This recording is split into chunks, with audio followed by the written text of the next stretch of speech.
Hello everyone, question number 3 coordination compound JEE advanced PYQ.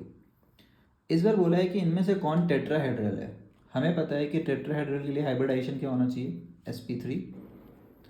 और अगर dsp2 आया मतलब inner complex, inner orbital complex, तो वो होता है स्क्वायर प्लेनर।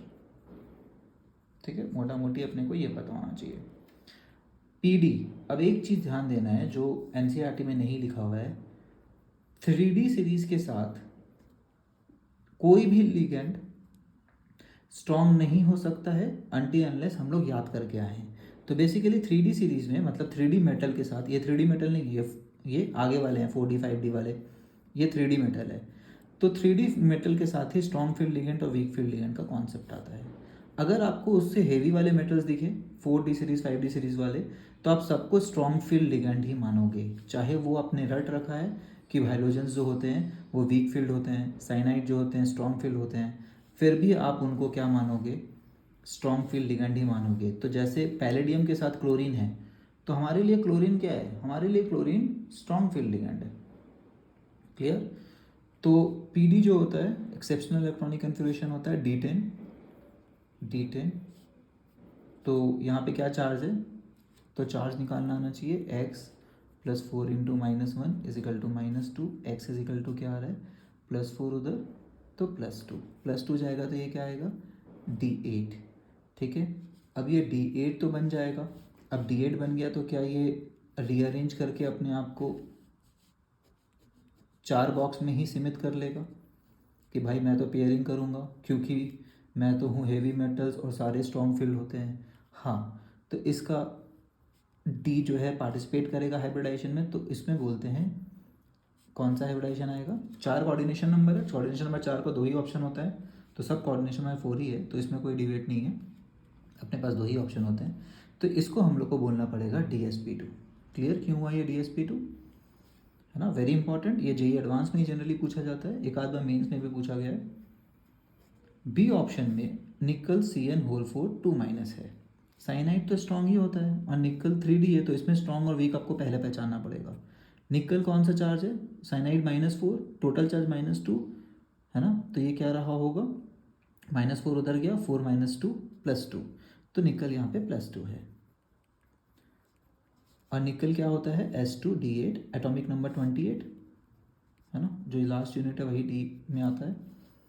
तो इसमें अगर 2 गया तो S से जाता है पहले, हम लोग को पता है D8।